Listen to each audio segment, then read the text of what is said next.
Well, hello again, and welcome to the history programme here on Destination Uri. And welcome also to the viewers with Rowan Hand on Good Morning Uri and Mourne, who are joining us today as well. And we're here in the heart of South Armagh in Quay. And as we take a look round, Sean is giving us a look round the countryside here up in Ballymacdermott, looking down across the valley towards Clog, towards the housing development at Newtown Clog, and then over to the right here we see the mountains of Clonshagora, and looking over towards County Louth and Dundalk Bay. And we're here today for a forge-in, which is a gathering of master blacksmiths from all across Ireland, and they're coming here to Ballinlis at Gerard Loughran's forge, and myself and Sean are going over to do some filming, and we'll see how we get on. So let's go over to Gerard's and see who's there. So here we are now. We've just arrived at Gerard Loughran's forge, Ballinlis forge, and you can see the lovely bespoke sign that he has here, showing the blacksmith at the forge, and the anvil, the sledge, the irons and the fire. And that's what we've come to see today. And the men who are going to create the seat for the public realm scheme in Uri. So let's go up to the forge and see what's happening there. Well, here we are now in the forge at Ballinlis, and I'm joined now by Gerard Loughran, the proprietor of Ballinlis Forge.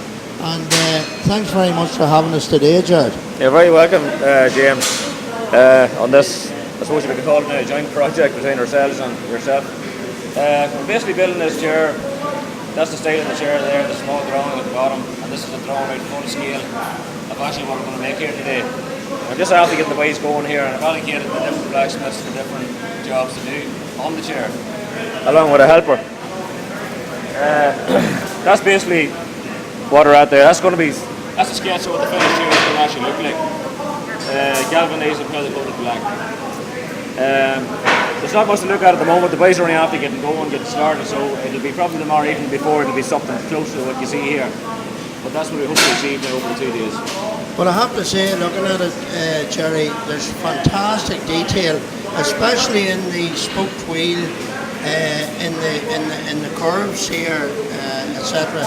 It's reminiscent of something from Victorian times in a British seaside town like Blackpool or Brighton or something like that. But there's tremendous detail and workmanship in that, Jerry. Yeah, well, people will know at a glance what it's about. They'll see the helm of the ship here in the middle of the seat. We're going to make that as snake-like as possible. There's going to be actually a wood grain effect put into that now before we get finished. Now, people can tell at a glance it's a maritime themed seat, and that's what we want to achieve. And tell us, Jerry, where have these men come from today? Well, these men have come from all over the country, from as far away as Kerry in the south and as far up as Antrim and Portrush in the north. And we're covering the whole country now. And before the weekend's out, we should have about 25 blacksmiths working on this project, given 3 of their own time, and a great bunch of guys. We can't commend them enough for that, you know. And it's all happening here in Quay. It's all happening here in Ballinlis Forge, yeah. First time we had a forge in here, and I'm delighted to see everybody turning up. Well, hopefully we'll have another son of Quay here today, Stevie McDonald. Yeah. Stevie's going to call up to see us later on. Oh, very good, very good. It'll be good to see Stevie, yeah. He'll be an ambassador for Quay as well. So we'll let you get back to the task in hand, Jerry, and we'll talk to you later on. Very good, James, thank you. Well, we're joined now by Councillor Davy Hyland and the Assistant Director of Culture, Arts and Leisure in Uri and Mourne, Aisling McGill. And Aisling, you're very welcome to Ballinlis Forge today and this unique cultural experience. Well, you've caught me on the hop a wee bit, James. I'm just out of the car. But I've really been looking forward to it all week now. I've seen them in action a couple of times and was really impressed with their work on the Hive in Monaghan a few years ago, where that was an international forge, and I'm sure you were there yourself. Yeah. Just a magnificent day. There was blacksmiths everywhere. from Japan and Netherlands, all over Europe, Canada, everywhere. I don't know whether it's as international a gathering today, but I can see around it's fairly large crowd, all right. And of course, Jared was part of the inaugural cultural night. He was, and indeed. it was very successful. It was great, and actually they were one of the most talked about events at it. You know, we didn't really know what in the first year we would programme, but I always knew that I wanted the blacksmiths there because I've been working with them for a good few years now, and I could never actually fit them in. They were always very willing to work with us, but for example, the Caproni show or other events that I had tried to programme them for, they're always so busy. So It was great that we managed to get them for the culture night, and I would certainly intend to bring them back. Well, that's great, Aisling. Davy, as a member of Newry and Mourne District Council, the council are supporting this event today, and it's an excellent showcase for an all-island event. Of course. It's espousing council policy on community relations and cross-border activities. And we have men here today from Antrim right down the line to Quay. And I'm sure you're pleased to be identified with us. I'm delighted to be identified with it because you couldn't have a better setting than where we are now at the moment. It's so picturesque, so beautiful. And even the weather today, given yesterday's weather, we're blessed. But I mean, I'd be talking to a man there from West Cork, from Scull and West Cork, another gentleman from Antrim, as you say. And it's great to see them all coming together, producing this unique bit of work that's going to grace our town and grace the public realm scheme along the canal. So I'm delighted. I'm delighted to see such a good turnout of people, and I think we can only go forward from here. Well, thanks for that endorsement. We also have Mickey. Mickey? Yes, dear. How are you? I'm playing. Mad to get at it. Well, of course, Mickey, a good friend of the Maritime Association and a member of the Irish Artist Blacksmiths. How do you think today's event is going, Mickey? Well, it's all coming together now, James, thankfully, and as Davy says, the weather's looking down on us preferably, and as I say, we're just mad to get at it now. And a great spread of men from right across the country, Mickey. All over the country, Cork, Kerry, Killarney, Kilkenny, you name it, they're from there. You know what I mean? They're here. And I was saying, just to come back to you again, a real diverse activity for our area. It really is. I mean, it fits so well into the sort of traditional arts scheme that the Arts Council of Northern Ireland would support, and I've been working with Jared and Neil and Mickey here to try to find out if they could get some statutory funding for their work. You know, it would be great if we were able to sort of recognise the artistic endeavour that they carry out all the time, because there's a lot of tension between the public understanding of craft and art and artistry and so on. And to me, I'm really pleased that they've included the artists in the name of the group. You know, the Irish Artists Blacksmiths Association. It's a good recognition of the art form itself. And Davy, how do you see this as a showcase between the public and voluntary sectors? Well, it's good that they're coming together on a scheme like this. You have these people here, I think, all given of their time and labour. I mean, the amount of effort and time, commitment that they have shown coming from places like West Cork to be here at this event, I think it's a great sign, a very positive sign for us to work together and to produce pieces of art. And I hope maybe that this event could become a regular, maybe annual event. And I think it can only grow in size and significance. Well, Davy, thank you very much. Thank you, Aisling. Thanks, James. And I think we'll have a wee cup of tea in a bun. Why not? Thanks very Good much. food here as well. Thanks, Ken. Well, we're joined here at the forge with two of the participating blacksmiths. We have Patrick from Mayo here, and we have JJ from Cork. Lads, first time coming to the north for a forging. Definitely, yeah. First time in the north in about 12 years. First time to visit Jerry's Forge here in Ballinlis, I believe it's called. Yes, Ballinlis. And quite an event. Great event. It's a time of the year where we all can get together, catch up, share our skills, and we have our AGM tomorrow at the T. Cullen Centre. So there's a purpose behind it all, and as well making the bench for the Harry Hollywood in his memories. And what do you think about creating the seat for Harry Hollywood? Probably just know a broad view of the history, but seemingly he was a man that was well noted, and part of our remit is always to be involved in projects that are purpose driven. And JJ, is this your first visit north? I was actually here about 8 months ago, Jimmy. I was up with Mickey Mallon. I visited Jarrett the Forge here. But I would have been, that'd be about it really, yeah. I've never been to a forge in the north before. It's a great spot. And what do you think of this project? Oh, I'm delighted with it, yeah. It's very good to get together, and hopefully it will boost work for Jur as well, that everyone will see. And that's why we come together, so that we can let people know what we can do around the country.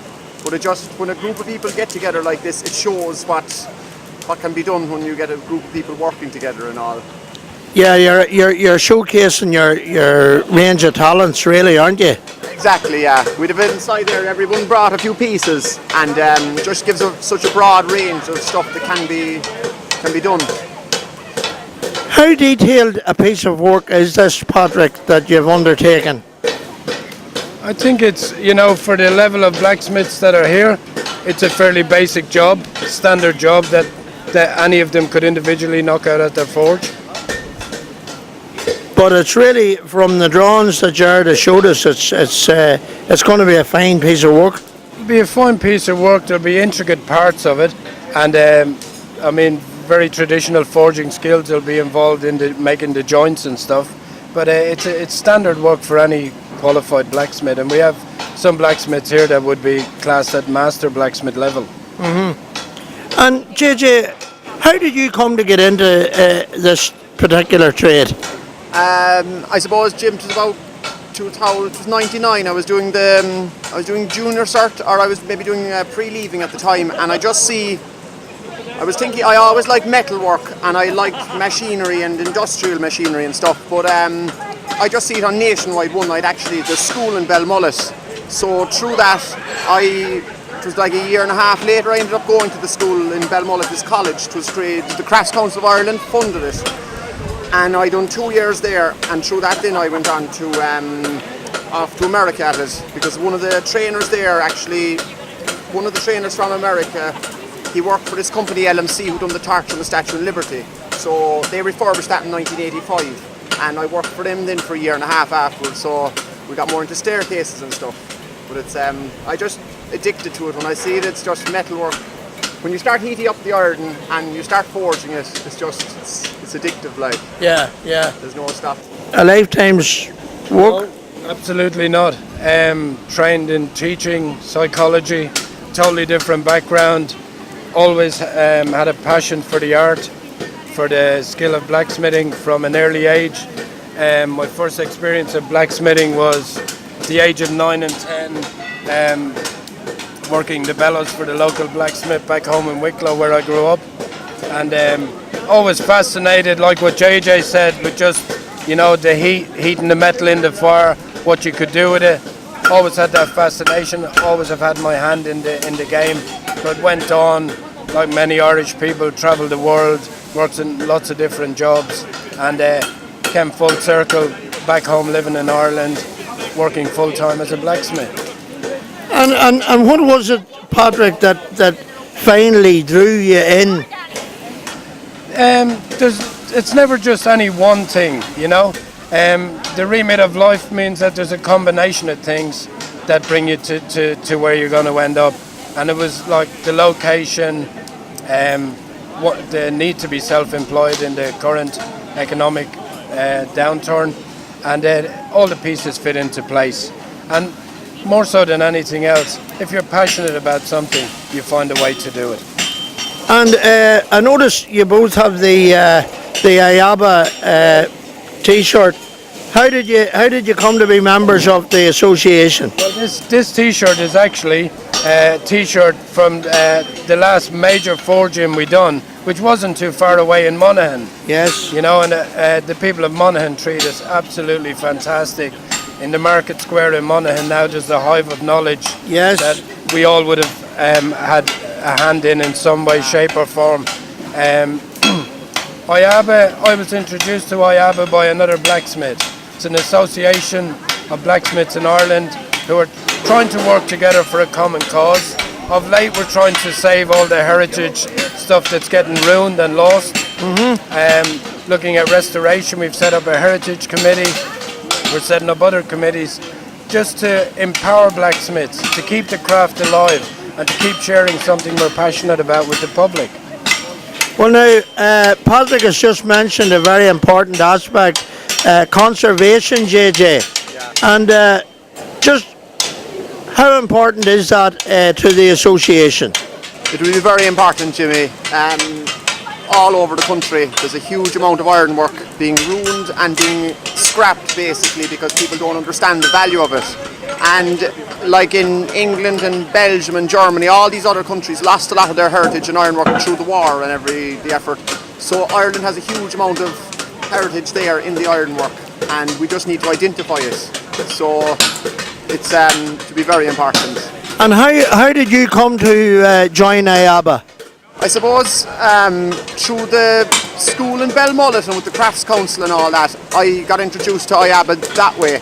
And I suppose the first time I met would have been Ted Shannon. He'd have been a farrier down in Clonmel, and I just got introduced into IABA that way. And then it's just, you start to meet like-minded people, and like that then it's just, we'd be always keeping in contact with each other every few months anyway. And it's a great boost of energy. When you leave something like this today or tomorrow, you're going to come up with new ideas, because you're seeing ideas from each blacksmith have a different way of working. And like one of the guys said, sometimes you have to wing it a little bit because you don't have all the tools that are at your hand. So it'll just open up your mind to different ways of working when you'll see it. That's about it, really. Well, lads, thanks very much for coming, and I hope when you leave Killeavy, the batteries will be recharged and you'll be refreshed and full of new ideas, Patrick. Yeah, I just want to say thanks to Ger and his family, who are all taking part in the event, for setting up a massive forging, you know, and they've went way above and beyond anything you could expect, you know, from one family, aren't they? Yeah, fantastic. Mickey Mallon there, Superman. There's some very good people around here. Oh, Mickey's a first class man. He's a first class And man. blacksmiths look after each other. Yeah. Whether it's sharing time, sharing skills. If I go to another blacksmith, the chances are I'll bring something which will most likely be a spring from an old truck. I'll end up going away with maybe a new hammer. We share skills, we share tools, share ideas, and share a passion for a craft that we want to keep alive. Well, it's been lovely speaking to you both, lads, and I know that you're anxious to get back to the task in hand. So thanks very much, and we'll maybe speak to you later on. Thanks, boys. Thank you very much. Take care, lads. Well, we're joined now by Aileen Murphy, a neighbour of George's, and we also have Mrs. Nellie Loughlin, George's mother.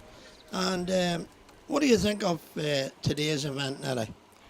It's very good, very exciting now, and it's a lot of work put into it, and the weather's in our favour and all. And I notice you have a drawing of the seat. Yes. What do you think of it? It's very good, yeah, it's a good drawing now. This is the seat that's going to be along Uri Canal. Yeah. Yeah. And you must be a proud mother today. I am, yes, indeed. Jared has quite a reputation among the blacksmiths. Aye, he is indeed. He travels around a lot and he's very interested in it. Yeah. And Aileen, what do you think of today? Well, I enjoyed it, and I met a lot of people. And enjoyed the crack. And sure, you always enjoy the crack. And the blacksmiths. It's very interesting in blacksmith. And of course, you knew Harry Hollywood. Oh, of course, yes. Yes.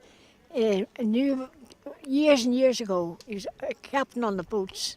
And my brother sailed with him. When a young fella. Your father?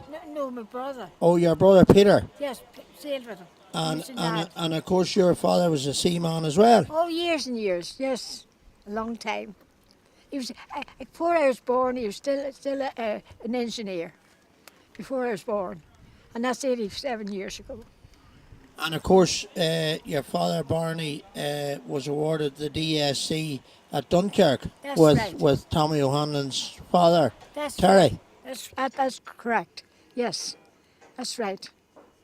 DSC and MBE there later. And of course, you're also a member of our association, Aileen, and we're very proud to see you today. Well, thank you very much, and I'm very interested. Very, very interested. James McGreevy is a very interesting man. He keeps me right. He's very intelligent. That's right.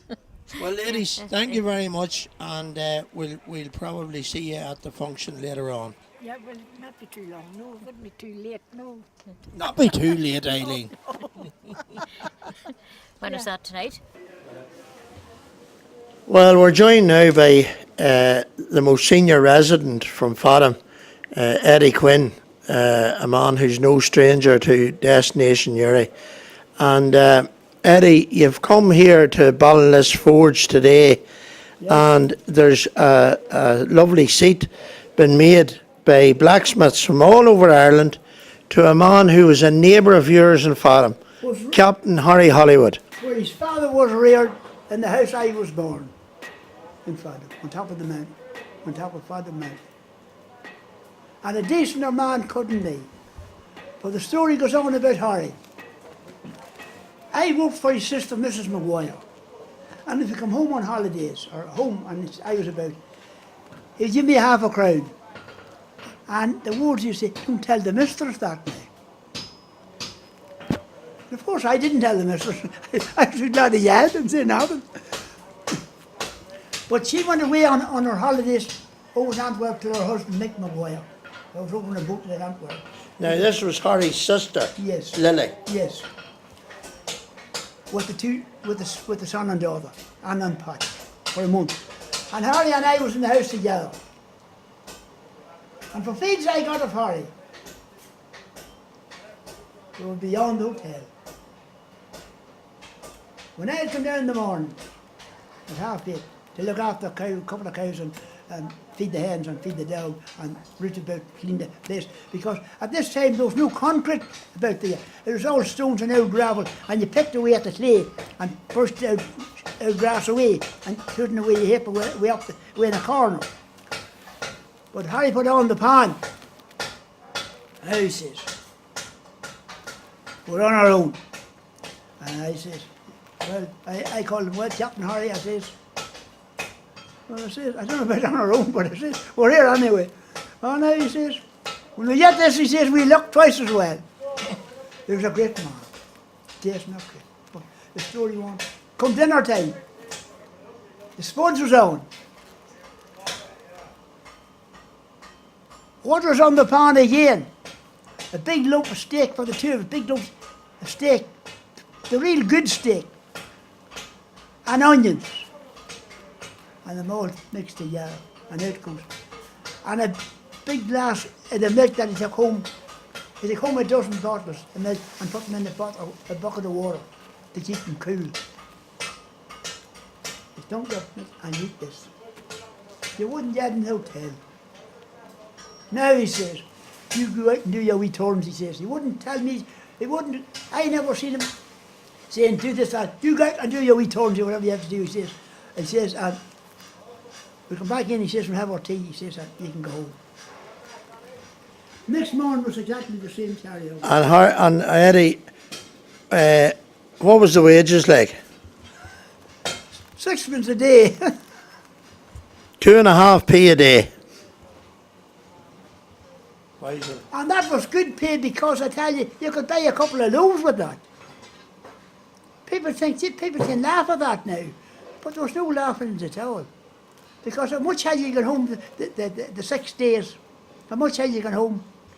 3 and 6. I had to buy a lot of groceries. Tea and sugar was very cheap then. My mother was very thankful of it. You know what I mean? And that was all handed in. You know that I didn't spend no of that.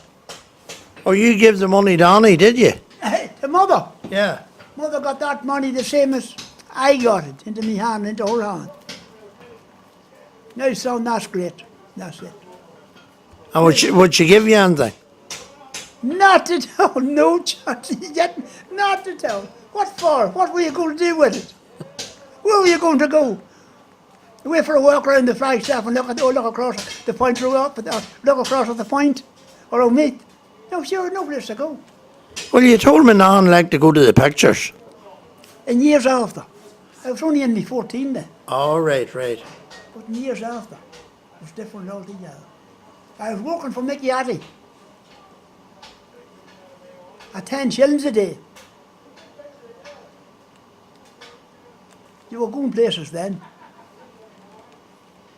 making hay and gathering spuds and all in the harvest time. Decent a man ever was known, Mickey Atty. Couldn't ask for better. Called me Snedgy. He was like a dad to me. I had 2 horses and one of them was getting old. And I said, I want a new horse. He said, no, I want another old horse. You want no old horse, he said, young fella, you buy a young one. It'll be old time enough. And bought a one coming 3-year-old in May, in October. She was only 6 quarter. The last job she done, the old dealer said, old Corny Murphy. From Corny Murphy, he was an old horse dealer from White Cross. The Scuffler Murphy, that's his nickname, the Scuffler Murphy. £28. Give me for a week, right? And I took the fella aside and he says, no, I said, what did I? No, it's I couldn't look. So I didn't pass no remarks then. Walked the waiter for the week. And Thursday I met him. And I said, what about my mare? She's going well, he says. And I gave him the other £26. Yeah, he says, get up there. And I had her for 22 years. That was Dolly. That's the one could talk to you. That's the one that read all the phones. Well, here, Eddie, quickly, tell us the story about coming out in Uri and Dolly passing all the other carts. Well, we always dealt in Willie Henry's over in King Street. And of course I come over Quay Street anyway with this big mare. She's near 70 now. And you've seen her on the photo, didn't you? Big strong mare, big draft mare. And Marshall's Paddy Conley, and Lord rest me, say, Eddie, he says, it's a good job you're not there on the road. He says, that mare will wear all the shoes in there. So she hit the road like that there, hit the road very heavy. You hear the noise of her coming over Queen Street Tower. But there was about 4 or 5 cars in front of me going up the Dublin Road. It's the Levy fellas. All big noises. All big farmers. And the horses going on dawdling off the road. When I come to the top of Stewart's Hill, it's a bit level. I pull the reins and I says, now Dolly, you don't before you do it again. Yeah, Dolly, come on, yeah. Dolly reached for the road and passed them all. So that's the way we want you to do it. There you are. That's it. Well, listen, Eddie, it's always a pleasure talking to you. But would you tell me, you have a drawing in your hand there that Jared Loughren has done of the bench that's going to be made for Harry. What do you think of what the boys are going to make? What do you think of this lovely seat? Well, I'm going to speak the truth about it. That there's a many blacksmiths is making that. There's 20 men from all over Ireland, from Cork to Antrim. Good. And they're all having a wee hand in that. Yeah. Well, there's one thing I can tell you about Harry Holloway, Captain Harry. He'd be more than thankful to look down and see it, because he was a gentleman. And he well deserves that, because there's not another man in Fadham sailed the boats he sailed with no bridge, only an old dodger, and the rain coming down on as if you're on top of a mountain. And this is what they're making for him now, and it's a credit to them. And I'm thankful that I have it in my hands today to show it to my daughter and my wife that that's what Captain Harry's getting made for him, to be left along the shore, down along the canal. Along the canal, for the world to see. His name on all on it, and it's 1876 to 1954. To 1954. Captain Harry Holloway. I couldn't ask for better, and I'm more than pleased that I have it in my hand. Because I'm proud to be a Fadham man yourself. I'm proud to be a Fadham man myself, but not a sailor, but an old farmer, because There was no farmers in Lower Fadden, all sailors. I was about the only farmer, all but Jack Hollard, Mick Mindate and Father Neil. The rest of the crowd was all sailors. I was the only farmer in it. I used to work for them and work for them all. But the story goes on that I'm more than pleased to have that in my hand to see what the seat is like when it's put up. Yeah. It'll look $1 million. And you'll be there to see it, Eddie. With the help of God and His Holy Mother. And Eddie, thanks for coming along. I'm glad you've enjoyed your day. And we look forward to another day when we put the seat down along the canal. Definitely. In memory of Captain Harry. Yes. Because why I know him so well is his father was reared in our house where I was born too, on top of the mountain. And he lived in Hawthorne College along the Fadham Line for his lifetime. He never married. Why? Because he had a good sister, Mrs. Maguire. Mm-hmm. He was always welcome home there. And there was always a wee drop for the given. And many a day I carried it home from Larkins when I was doing shopping for her.